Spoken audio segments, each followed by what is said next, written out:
yang masuk kan. Ya.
Tiga, dua. Udah. Assalamualaikum warahmatullahi wabarakatuh. Selamat siang, sahabat museum dimanapun Anda berada. Jumpa lagi dengan kami, Museum Gedung Sate, dengan acara Tata Lepa. Ini merupakan program seri ketiga, yang mana tema kali ini akan mengambil tema Gedung Saparua, Kota Bandung. Saat ini saya sedang berada di seputaran area Gedung Saparua, Bandung, dan merupakan suatu informasi untuk sahabat museum dimanapun Anda berada, yaitu untuk mengetahui, menguak sejarah bagaimana terjadi atau terbentuknya Gedung Saparua Kota Bandung dari mulai dulu sampai dengan sekarang. Jangan khawatir juga, nanti sahabat akan ditemani atau akan dipandu oleh edukator kita yang bernama Kang Weno dari Museum Gedung Sate. Nah, sahabat museum, selamat Anda menyimak dan menikmati bagaimana perjalanan atau sejarah museum, bagaimana perjalanan atau sejarah terjadinya Gedung Saparua Kota Bandung. Dan ini edukator kita, Kang Weno. Gimana? Sudah siap? Siap. Ya. Oke. Baik sahabat museum, inilah Kang Weno yang akan memandu acara Tata Lepa Gedung Saparua Kota Bandung. Terima kasih. Selamat siang dan museum selalu di hatiku. Terima kasih. Wassalamualaikum warahmatullahi wabarakatuh. Oke. Sebelumnya Pak. Silakan. Oke, Pak.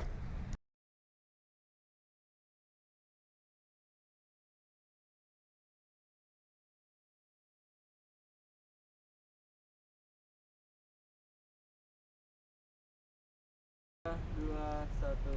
Oke, assalamualaikum warahmatullahi wabarakatuh. Sampurasun. Selamat datang di acara Tata Lepa Museum Gedung Sate. Sebelumnya penyambutan dari atasan kita, Pak Iwan, mengenai informasi Tata Lepa ini. Nah, sekarang ini kita akan ngebahas hal yang menarik dan juga sangat seru bagi anak muda Bandung, karena kita akan membahas salah satu gor yang legend ya, Gor Saparua. Oke, Gor Saparua ini dikenal sebagai salah satu pelopor dari cabang atletik olahraga. Saparua dibangun pada tahun 1910. Bayangin, jauh sebelum merdeka udah ada nih lapang Saparua. Oke. Nah, sebelum kita mulai informasi mengenai Tata Lepa, kami dari tim Museum Gedung Sate mempunyai film ataupun video dokumenter yang kita ambil dari salah satu akun YouTube mengenai Saparua di tahun 90. Oke, mau penasaran kan kalian? Gimana sih gedung ini dulunya menjadi konser musik underground yang sangat besar pada saat itu di Bandung, Jawa Barat. Kita tonton film mengenai dokumenter Saparua. Selamat menyaksikan.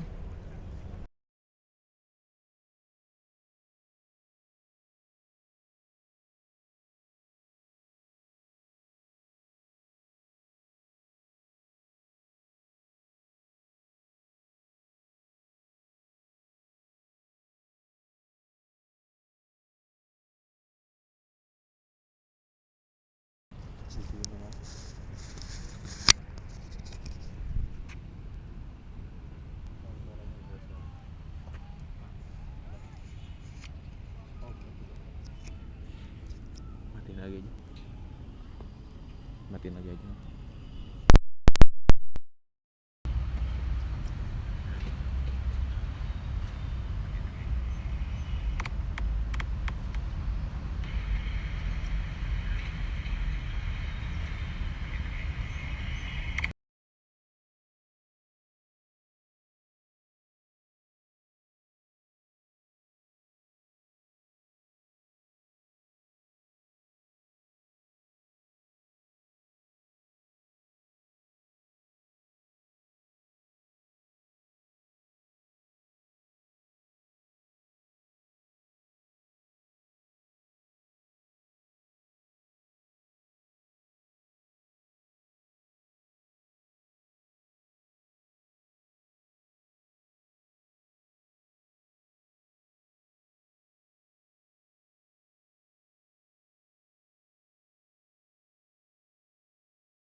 Nah, teman-teman, jadi kita lagi nonton nih.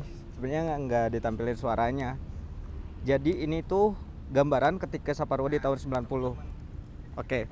Dan pada saat itu Saparua adalah pelopor bagi acara kolektivitas anak muda Bandung pada saat itu, yang juga menerima banyak sekali informasi-informasi mengenai musik-musik barat ya. Munculnya gelombang-gelombang baru dari musik New School Barat pada saat itu. Nah, ini adalah cuplikan beberapa band-band legenda underground Bandung, seperti ada Savor of Wild Hardcore, Keparat Punk, Dajjal waktu itu mewakili grindcore, dan juga beberapa band-band underground lainnya. Dan juga pada saat itu kolektivitas dari anak-anak muda Bandung ini melahirkan suatu gerakan di balik rilisnya Burning Falls dari Riotic Records. Pada saat itu beberapa band yang manggung di Saparua secara kolektif membuat sebuah album kompilasi ya. Nah, jadi kalau kita runut sejarahnya, Saparua pada tahun 1910 adalah sebuah gor dan juga sebuah atletik yang diperuntukkan bagi olahraga pada saat itu. Olahraga atletik, kriket dan juga baseball. Nah, sebelum dibangunnya gor dan juga lapang, pada sebelum era kemerdekaan, Saparua adalah tempat latihan bagi militer yang juga kalau kita lihat di sekitaran Jalan Aceh, Jalan Kalimantan itu ada komplek militer ya, komplek militer. Nah, jadi Saparua adalah tempat latihan bagi militer pada saat itu. Mulai tahun 1910 diperkenalkan sebagai lapang bagi publik. Nah, pada saat itu warga Bandung diperbolehkan untuk menggunakan lapang Saparua, padahal kita masih dalam agresinya militer Hindia Belanda pada saat itu. Nah, semangat dari anak-anak muda Bandung pada saat itu melahirkan gerakan-gerakan seperti acara pertunjukan seni. Salah satunya yang paling terkenal pada tahun 1980 adalah puisi dari W.S. Rendra ya, dan juga pertunjukan-pertunjukan kabaret maupun pertunjukan seni pada saat itu. Jadi jauh sebelum adanya yang di Dago itu Gor Dago Tea House, acara-acara pertunjukan seni itu di Saparua. Mulai tahun 1980-an dipakai sebagai gedung konser. Pada saat itu masih konser-konser pop ya. Seperti ada Kahitna pada saat itu.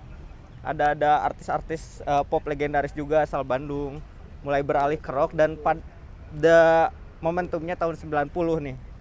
Di saat itu mulai dijadikan arena konser underground.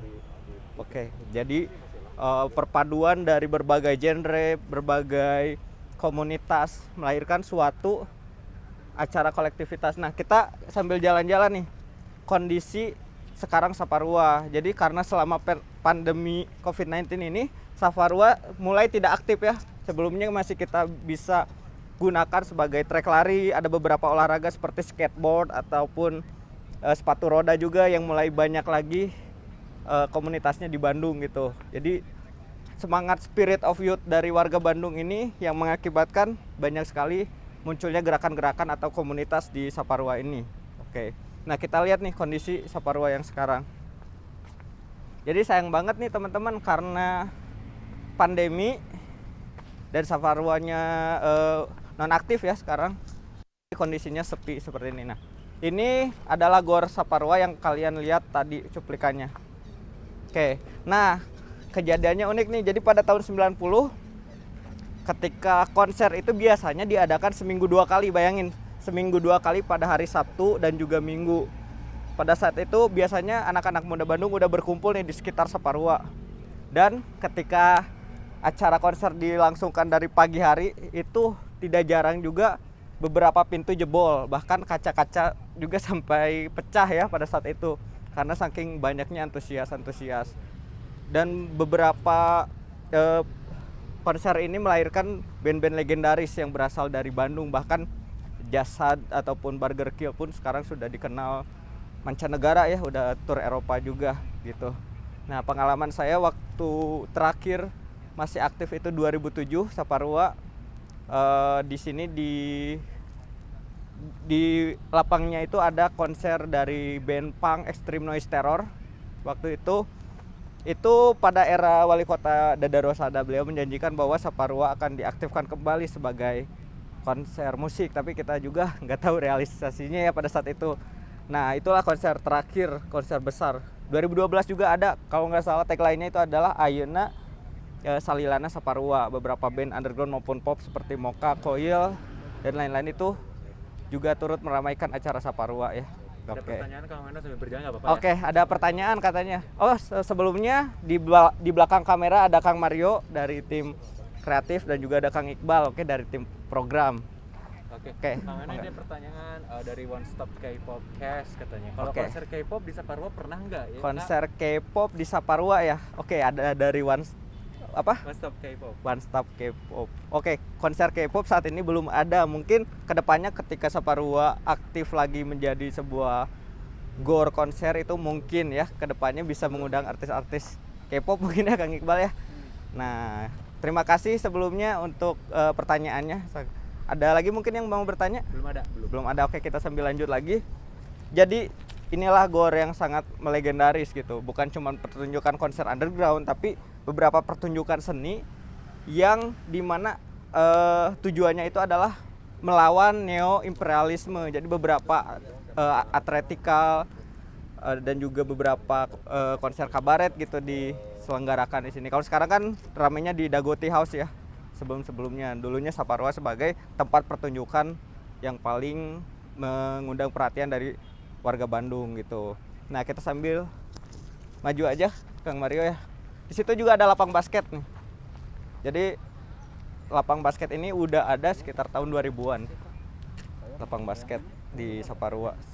Mohon maaf, dari tahun 90-an udah ada lapang basket ini. Gitu. Oke. Nah, kita lanjut lagi. Oke. Ini sayang banget ya, GOR Saparua nggak aktif nih. Biasanya di hari-hari menjelang sore ini banyak banget orang yang lari. Bahkan di luar-luar pun masih ada ya beberapa orang yang lari tetap. Tapi di dalamnya nih biasanya ada beberapa anak-anak skateboard ataupun sepatu roda yang biasanya menggunakan GOR Saparua ini sebagai aktivitas mereka gitu.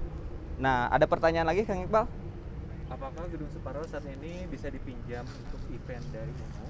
Oke, dipinjam untuk event dari umum itu mohon maaf sekali teman-teman belum bisa ya, karena sama halnya seperti gedung sate ataupun lapang gazebo Saparua itu milik dari Pemprov Jabar, dan karena lagi pandemi COVID-19 ini semua kegiatan itu dinonaktifkan. Jadi berharap tunggu, sabar, dan juga patuhi protokol kesehatan. Sebelumnya kita juga masih mencari informasi ya Kang Iqbal ya, untuk fungsi dari gedung Saparua ini ke depannya. Kalian bisa bandingkanlah beberapa tahun ke belakang, gedung Saparua ini udah terjadi beberapa renovasi ya, baik dari lapangan, lintasan atletik maupun dari sarana-sarananya gitu. Udah jauh sekali perubahannya. Oke. Dan juga sangat berkembang. Mungkin kedepannya Saparua bisa aktif lagi untuk mengadakan atau menyelenggarakan konser seperti konser-konser underground, yang mana di Bandung sendiri konser-konser musik underground ataupun konser rock lainnya itu termarginalkan. Makanya banyaknya konser itu malah dialihkan ke tetangga ya, ke Cimahi gitu, seperti konser-konser Bandung Berisik ataupun Hellprint gitu. Kota Bandung pun sebagai sarana atau basisnya pun jarang sekali dijadikan tempat untuk menyelenggarakan konser, sayang sekali teman-teman gitu. Nah, kita sambil explore ya Kang Mario ya, kita coba masuk ke bagian dalam gornya mungkin. Oke.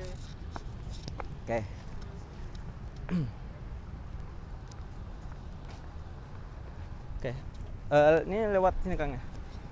Oke, kita bisa lewat sini. Udah izin juga soalnya. Jadi untuk teman-teman mungkin belum dibolehin masuk oleh security atau keamanannya, karena masih ditutup juga untuk umum ya. Tuh. Nah, ini GOR Saparua. Kita lihat bagian dalamnya. Oke. Nah, tadi kan kalian lihat ya cuplikan konsernya kayak gimana, ada tribun buat nonton konsernya. Nah, di sini tribun-tribunnya. Jadi pada saat itu ketika terjadinya konser biasanya beberapa pintu nih jebol nih, karena saking antusias tinggi dari anak muda Bandung yang berkreasi ya pada saat itu. Nih, tribun-tribun yang tadi kalian nonton nih yang sangat chaos ya.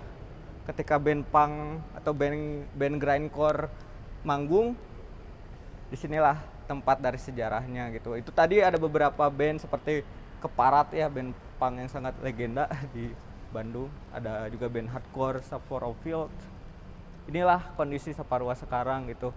Kita juga berharap kepada pemerintah Pemprov Jabar untuk mengaktifkan lagi gedung-gedung kesenian ataupun gedung konser ya, letaknya yang sangat strategis hampir di tengah-tengah kota Bandung mengarah ke Bandung Utara. Ini sangat strategis, lahannya besar gitu. Dan juga mungkin aman karena dekat dengan komplek tentara ya, Kolokdam ataupun Kodam 3 Siliwangi gitu. Nah, di sini sekarang dipergunakan oleh JQR, Jabar Quick Response, untuk gedungnya ini gitu. Oke. Nah, ada pertanyaan lagi? Silakan yang mau bertanya apapun tentang Saparua gitu. Kalau untuk hubungannya sendiri dengan gedung sate, kita belajar mengenai perlawanan ya, rebel. Jadi warga Bandung ini ataupun anak muda Bandung ini terbiasa untuk mengadakan apapun ataupun sesuatu melalui perjuangan secara kolektivitas. Jadi mereka mengadakan konser itu biasanya ngemodal dengan alat-alat yang mereka bawa sendiri. Kemudian juga yang band-bandnya adalah band-band dari teman-teman mereka sendiri gitu. Makanya ngeling ya satu sama lain gitu. Oke, berapa menit lagi kan? Oke, nah kita lihat lagi nih penjuru-penjurunya. Nah, ini 2 jam mah kelila. Oke, nah ini Gor Saparua. Mungkin ada yang pernah ngalamin nonton konser di sini, mungkin buat nostalgianya.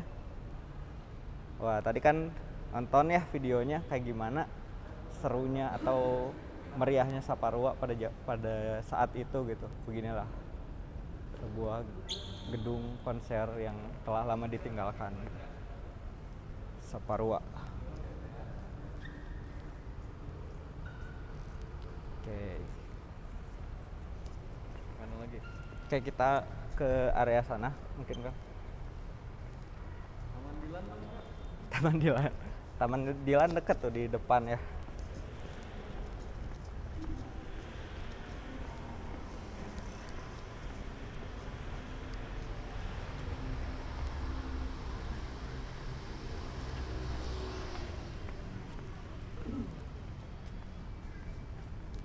Oke. Nah, sebelum dibangun Saparua, nama dari Saparua ini adalah NIAU atau Nederlandse Athletic Unie ya. Nah, itu nama pemberian dari orang-orang Hindia Belanda pada saat itu. Nah, ini nyambung ke cerita kalau misalnya Bandung terrealisasi jadi ibu kota nih, yang mereka pemerintah Hindia Belanda mau ngebangun kompleks seluas 27 hektar. Nah, untuk GOR ataupun cabang dari olahraganya ini adalah di Saparua gitu. Sayang banget ya kota Bandung itu tidak terrealisasi jadi ibu kota. Padahal kalau terrealisasi ini komplit sekali dari infrastruktur, bangunan, dan juga kotanya itu lebih sejuk daripada Jakarta gitu. Nah, kalau kalian yang suka mantengin atau pernah ke Museum Gedung Sate, dibahas tuh bahwa kota Bandung tuh direncanakan untuk menjadi ibu kota baru pengganti Jakarta. Nah, itu hubungan dari salah satunya dari GOR Saparua, Gasibu, Gedung Telkom dengan Gedung Sate gitu. Jadi ada satu benang kesamaannya gitu. Jadi dulu pada weekend ya tahun 90-an itu anak-anak muda Bandung tuh pada nongkrong nih di sini. Bahkan ada istilah semakin total penampilan kalian, misalnya kalian anak punk, kalian beratribut rompi, emblem, spike gitu, kalian akan dibilang sebagai punk abis gitu. Abis itu mengkonotasikan bahwa kalian itu semakin total dari penampilan kalian. Misalnya kalian anak grindcore, gondrong, memakai atribut kaos band, itu semakin grindcore abis gitu. Ada istilah seperti itu pada zaman dulu ya.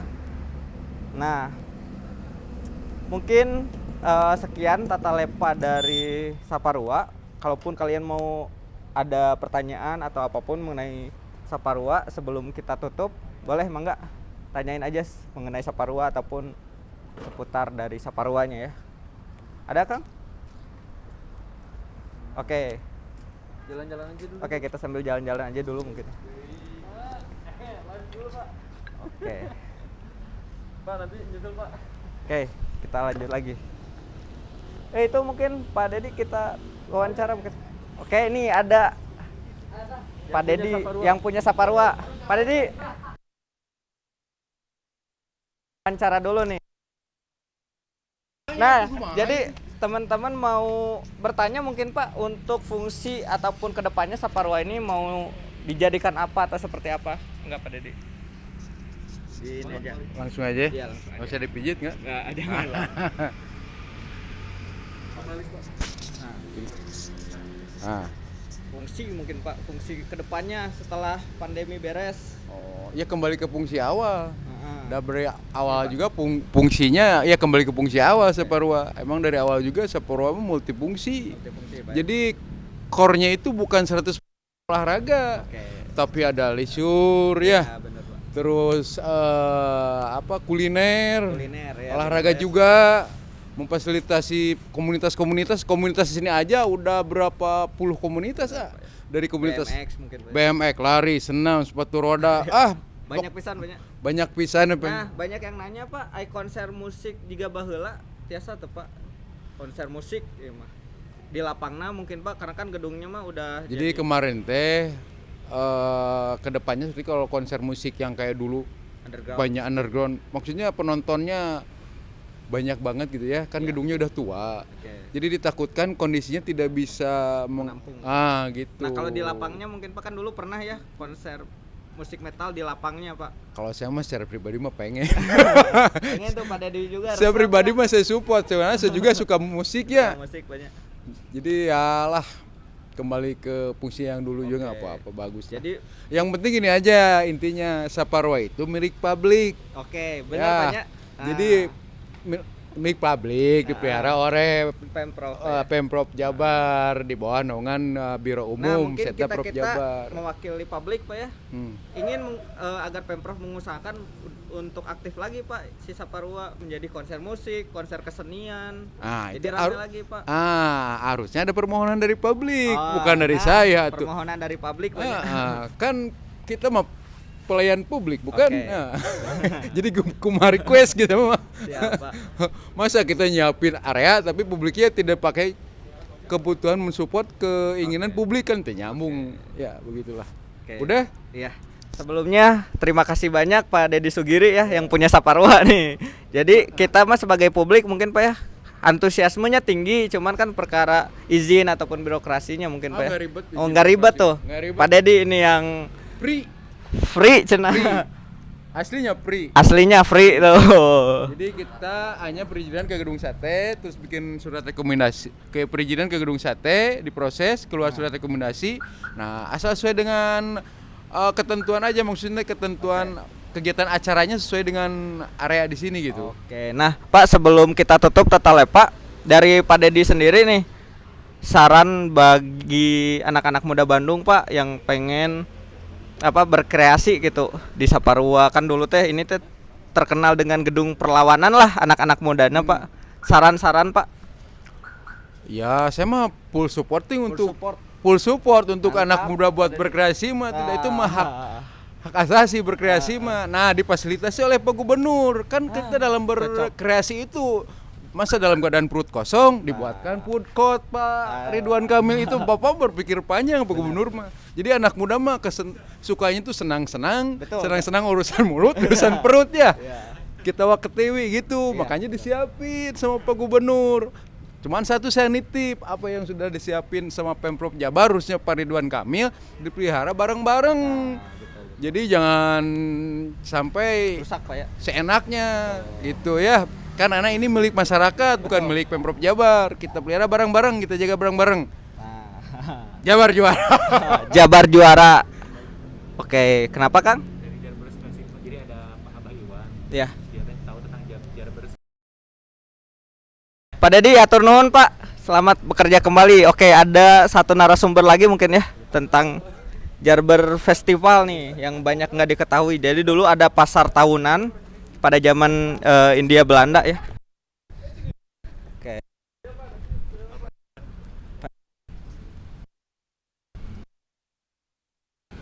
Oke. Bapak, assalamualaikum Pak. Kami dari Museum Gedung Sate. Nah, beliau adalah narasumber kami ya mengenai Gedung Jarbers Pak. Gedung Jarbers gimana Pak tentang Gedung Jarbers? Kalau cerita Jarbers itu panjang ya. Jadi saya mengajak kalian juga sambil jalan di sini. Sebelum adanya Gelora Saparua, kita lihat dulu di sini ya, jalan nih. Oke.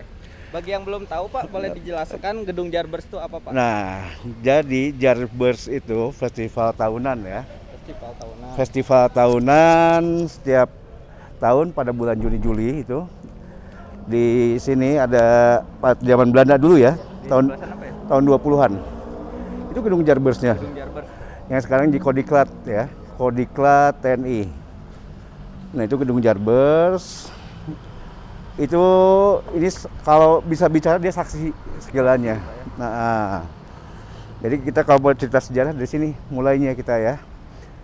Dulu di sini tanah lapang kosong ya, kosong ini, kosong pada zaman Belanda itu. Pada zaman Belanda dulu ini kosong ya. Di sini setiap tahun tuh dilakukan festival ya. Di sini nih dilakukan festival tuh, Festival Jarbers namanya. Festival tahunan pada waktu zaman Belanda, noni menir Belanda tuh kumpul di sini. Mereka bertukar hasil-hasil dagangan, hasil-hasil bumi itu di sini. Dan juga akhirnya yang jadi saksi hidupnya ini gedung Jarbersnya, atau sekarang di Kodiklat TNI ya. Itu di belakang tulisan Kodiklat itu ada tulisan Jarbers. Nah setelah ini kosong dulu, sekitar tahun 60 sekian, ini diambil alih oleh pemerintah Provinsi Jawa Barat. Dan tahun 69 itu dibangun Gelora Saparua ini. Dibangun Gelora Saparua dulu di bawah naungan Kementerian Pendidikan dan Kebudayaan. Dan ini ada trek atletik, tempat munculnya atlet-atlet atletik pada tahun dulu itu ya. Gabungan Atletik Bandung ada di sini juga, segala macam. Tahun 70-an ini, 69 udah selesai, tahun 70-an dipakai pertukaran kesenian antar negara, Gelora Saparua ini. Nah, banyak sih sejarah tentang Gelora Saparua ini, tahun 76, 77, 78, selanjutnya sering ada pertandingan tinju di dalam tuh ya, dalam Mandala Cup ya. Ditambah begitu tahun 80-an ada juga banyak festival musik di sini. Di gedung ini banyak muncul-muncul artis-artis yang sekarang udah pada sepuh-sepuh ya. Disebutin Pak namanya. Oh, banyak di sini ya. Abah Iwan Abdurrahman, ada Rita Ruby Hatlan, Niko Niki dan lain-lain, banyak sekali. Ada juga kalau ada festival musik country sini ada Liga Pemusik Country LPC yang setiap saat selalu dia jadi juara di situ. Mungkin sekarang udah pada sepuh-sepuh semuanya ya. Nah, dari sini sering ada juga pertunjukan-pertunjukan lain. Pada tahun 90-an dipakai untuk musik-musik underground. Ya, di gedung Saparua ini. Setelah musik-musik underground yang mungkin ya pernah ada korbannya juga, waktu tinju juga ada korban jiwanya juga. Akhirnya dihentikanlah semua dan tidak diizinkan lagi oleh pemerintah. Karena ini akan dipergunakan untuk edukasi aja, pendidikan, untuk olahraga, untuk apa. Nah menjelang PON kemarin itu, gedung ini ada renovasi, treknya juga ada renovasi. Ya ini sejarah indah Gelora Saparua. Juga pernah dipakai fasilitas PON Pak ya?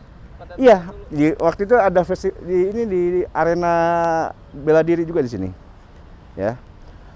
Kalau nggak salah gulat apa di sini tuh. Sampai pada ribut, pada berantem di sini penontonnya, supporternya tuh. Ya. Gulat deh waktu itu sini ya, waktu PON ya, Pak berantem supporternya. Di sebelah lapangan tenis juga itu hasil daripada pemerintah Provinsi Jawa Barat waktu itu. Ada lapangan tenis Jalan Ambon itu, lapangan PLT itu hasil dari pemerintah Provinsi Jawa Barat. Cuman pada saat ini pengelolaannya sudah diambil alih oleh pemerintah Kota Bandung, ya di bawah Dispora ya. Nah kalau kamu mau lihat di sini, kalau sering banyaknya festival, ini saksi hidupnya. Saksi mati ini nih. Saksi matinya. Terus sama pohon ki hujan ini. Pohon ki hujan ini udah ratusan tahun saya rasa nih ya. Umurnya Pak ya? Iya. Nah ini tempat tiketnya dulu. Tempat tiket masih dari batu kuat gini ya. Ya ini sekelilingnya dulu. Ini lapangan kosong, festival, ada korsel, ombak banyu, segala macam sini tuh. Ya mungkin karena Jarbersnya sudah tertutup sekarang dengan kemajuan zaman, sekarang jadi gedung Kodiklat. Ya inilah sejarah yang mungkin terlupakan ya. Jadi saya tuh saya sedih gitu kalau ngelihat masih banyak kekurangannya. Tinggal sekarang kita menata lagi aja lah. Menata lagi. Terus apa lagi? Sambil wawancara ya. Boleh. Oke. Wah, ini saksi bisu nih. Hidup loh saya, bukan Saksi hidup, saksi hidup Pak Iwan. Wah, luar biasa ya, karena saya Pak anak milenial gitu ya. Lahir tahun 94-an gitu. Makanya saya dengar-dengar cerita lah beberapa narasumber, termasuk Pak Iwan sendiri. Karena saya nggak ngalamin Pak ya, waktu saya SMP juga udah Saparua mah udah nggak jadi tempat konser lagi Pak, udah parem ya. Udah parem ya. Tapi dengar cerita-cerita dulu mengenai Saparua merinding Pak. Segitu edannya gitu budaya kolektivitas warga Bandung teh gitu. Warga Bandung itu bangga dulu ya, warga Bandung itu bangga karena punya gedung silaturahmi sini dengan seni, dengan musik ya, tari-tarian dari berbagai negara dulu, dari mana, Vietnam pernah di sini, terus udah Malaysia pernah juga di sini. Kalau saya ajak kalian masuk ke dalam, mungkin saya bisa bercerita tentang dalamnya juga di sini. Wah, cocok ya mungkin next episode Tata Lepa mungkin Pak ya. Boleh. Khusus dengan Pak Iwan, Iya. saksi bisu. Ya kalau kalian nanti mau cerita lagi dari sejarah di sini, apa yang tersisa dari peninggalan zaman Belanda juga, saya masih punya hasil dari festival Jarbers tuh. Jarbers. Pak, punten mungkin banyak yang nggak tahu hasil ataupun yang diperjualbelikan di festival Jarbers ini apa Pak? Seperti kesenian atau apa Pak dari Bandung ini Pak? Jadi gini, waktu zaman Belanda dulu itu tahun 20-an itu, 22, 23 itu ya, yang diperjualbelikan itu hasil bumi ya, seperti rempah-rempahnya. Terus mereka ajang mencari pasangan ya. Wah, Noni dan Bandung Kota Kembang teh apa ya? Nah, kenapa sebut Kota Kembang juga? Itu panjang filosofinya nanti. Filosofinya nih, Ya, Bapak tahu lah. Bukan tahu, saya belajar dari sejarah juga ya. Ya mudah-mudahan ini bisa menarik juga untuk Museum Asia Afrika nih yang ada di Museum Gedung Sate ya. Sate, Pak. Mudah-mudahan nih ada daya tarik sendiri juga. Nanti kita bisa bercerita lagi yang lain-lain yang ada di Kota Bandung. Oke. Sebenarnya di Kota Bandung banyak ahli sejarah. Betul Pak, betul sekali. Tapi betul. kalian kenapa tidak mencari? Ada. Betul Pak ya. Ya mudah-mudahan. Nanti Kang Iqbal, beliau sebagai narasumber mungkin ya di acara selanjutnya bakal Boleh. bercerita banyak nih tentang Boleh. sejarah Bandung. Bukan cuma Gedung Sate Pak ya, tapi Bandung pada masa kolonial Pak ya, zaman dulu Bandung pada zaman kolonial, dan juga nanti sisa makanan zaman Belanda yang masih ada sekarang ini. ya. Sisa makanan. Iya. Bukan sisa makanan ya, bukan makanan sisa gitu. Jadi sisa-sisa dari yang zaman dulu masih ada. Oke. Masih sampai saat ini masih dijual dan masih bisa dinikmati gitu. Kalian nggak tahu kan ada Jan Braga, ada roti Belanda paling enak tuh? Oh, bukan yang roti Perancis itu Pak? Bukan. Oh, bukan. Itu mah roti modern. Modern Pak ya? Ya. Itu adanya namanya Sumber Hidangan. Sumber Hidangan hingga tahun ini tuh udah 95 tahun usianya. Wah, hampir seabad banyak. Ya, itu masih semuanya masih tersusun rapi. Art-art zaman Belanda dulu tuh. Kalian bisa nanti ke Sumber Hidangan bisa lihat juga di situ. Oke, kalau nanti perlu saya silakan. Oke, sebelumnya hatur nuhun, terima kasih banyak Pak Iwan. Beliau salah satu narasumber yang sangat hebat ya mengenai sejarah dari Saparua ini tentunya. Bahkan nanti kita bisa undang lagi Pak ya. Kita ngobrol-ngobrol banyak dengan Museum Gedung Sate di segmen selanjutnya. Oke, mungkin kita Pak Iwan boleh sarannya kepada anak milenial sekarang nih yang udah mungkin males Pak ya mengulik tentang sejarah Pak, karena kan dengan kemodernisasian mereka udah virtual, udah canggih semuanya nih. Saran dari Bapak? Gini, untuk anak-anak muda itu jangan melupakan sejarah ya. Kalau kita melupakan sejarah, kita nggak akan tahu cikal bakal kita ini semuanya ya. Orang tua kita juga mungkin nggak akan tahu sejarah Bandung, sejarah Jawa Barat, sejarah apapun juga nggak akan tahu, akan terlupakan. Kalau Bung Karno dulu pernah bilang, jas merah, jangan melupakan sejarah, ya. Nah, kita anak-anak milenial juga harus gitu. Ya, betul, Pak. Jangan lupa dengan sejarah. Nah itu karena penting sejarah. Kalau di sekolah kita belajar sejarah tentang sejarah ya, mungkin sekarang udah agak dilupakan. Betul. Ya, kalau dulu kita menyebutkan nama menteri paling mudah, tapi sekarang sulit semuanya, lupa dengan nama menterinya juga dan jabatan-jabatannya. Itu kan sejarah sebenarnya tuh. Sejarah per 5 tahun. Coba saya tanya ke anak milenial nih. Wah, Presiden itu udah berapa kali di Indonesia? Sekarang Ayo. Ini Pak Karno.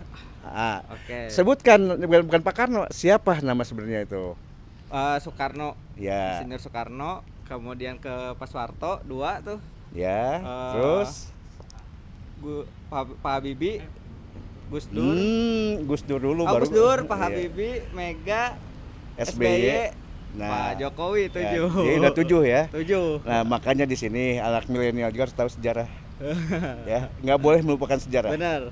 Ya. Cocok, Pak. Kalau kamu tahu wakil-wakilnya siapa wakil presidennya? Aduh. Nah, ini sebagian dari sejarah kan? Siapa? Ya, coba siapa anak milenial wakil presidennya? Kalau presidennya kamu udah betul, wakil Oke. presidennya siapa aja? Pak Hatta, Ya. Pak Soeharto beberapa Iya. kali, tapi saya ingatnya Pak Habibie. Pak Harto pernah ada wakilnya siapa? Ada Malik Sebelum- ya. Ada Malik, betul, Pak. Siapa Terus lagi? Pak Habibie, Pak ya. Ya. Oh, ya. Kemudian Bu Mega itu Ayo saya SD. siapa? Ya, Pak. Ayo. Mas Trisno. Patri Sutrisno. Trisno. Terus Patri Sutrisno itu pada zaman presidennya siapa? Ini Megawati. anak milenial nih gaya nih. Sekarang Megawati, Pak. Parto. Iya. Ya, Parto. zaman itu Patri Sutrisno. Parto. Oke. Alhamdulillah Patri masih sehat tuh, masih Oh, masih masih iya, Pak ya? sehat. Oke, Terus kemudian siapa lagi? kalau Hamengkubuwono. Hamengkubuwono Keberapa? keberapa deh? Ah. Aduh. Ayo. Berapa, Pak? Dua pilihan, 9 atau 10? Sri 10 Sultan Hamengkubuwono ke 9. 9, Pak ya. Tuh, bacanya di Google dikasih tahu ya. Itu perlu kita bawa juga Iqbal sini. Wah, nggak mau Pak licik, Nah, Pak. terus siapa lagi? Ke Wakilnya Megawati siapa? Hamzah. Hamzah. Terus Wakilnya Pak SBY Yusuf Kala. terus siapa lagi? Kan pas SBY 2 kali. Budiono, Pak Budiono ya benar. Ah. Terus terakhir Pak Jokowi sebelum Yusuf Kala Iya. lagi. Terus Iya. sekarang Apa? Iya, Ma'ruf Amin. ini anak milenial sejarahnya benar itu kan jangan sampai anda itu melupakan sejarah. Iya, benar. Makanya saya mengingatkan aja untuk anak-anak muda, anak-anak milenial sekarang jangan melupakan sejarah. Ya, betul. Sejarah itu harus diingat. Walau bagaimanapun Indonesia 3,5 abad dijajah oleh Belanda, 3,5 tahun oleh Jepang, dan mudah-mudahan tidak jajah lagi deh. Amin. Ya.